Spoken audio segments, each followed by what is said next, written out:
I have a very nice setup, a very nice equipment. The rig is from SimLab, which is very stiff, so no movement of the pedals or the steering wheel actually goes into the rig, which is very important. I have a very good seat as well, so the whole thing is very solid, so no vibrations or anything from the steering wheel go actually into the rig. What is really important is the steering wheel and the steering wheel base, which is right here.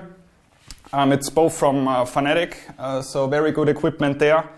I can set it up the way I want, how much force feedback I would like to have, how much vibrations from the steering wheel I want to have, so it's fully customizable.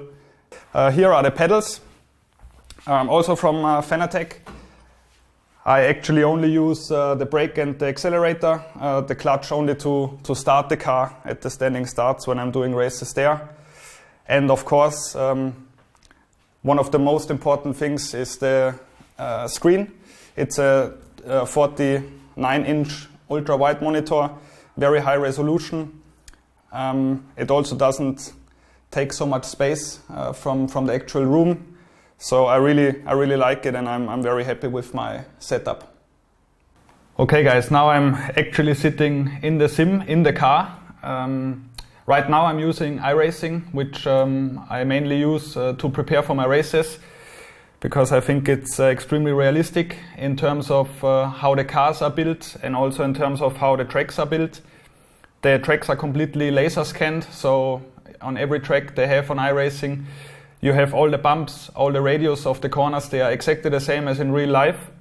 So for example, when I did Le Mans this year, I prepared fully on my simulator, and there were no surprises when I first hit the track in real time. So the realism and especially the competitiveness of the sim racers nowadays is very high. So every little detail counts, which starts in the setup. So I can basically change the complete setup of the car. For example, anti-roll bars, brake pads, brake pressure settings, brake bias. Every parameter I can change in the car, or my engineer can change in the car. I can change on the sim as well. What is also really cool on iRacing is that you cannot cut the track excessively. They allow a little bit of cutting. But for example, if you go a little bit too wide, you immediately get an off track or a slow down even. So nobody can have an unfair advantage in qualifying or the race, which makes the racing extremely cool and extremely competitive. Of course, there are differences between one simulator and the other. This is a home-built simulator, let's call it, which is very high quality. But there is a big difference to, for example, the BMW simulator we have in Munich.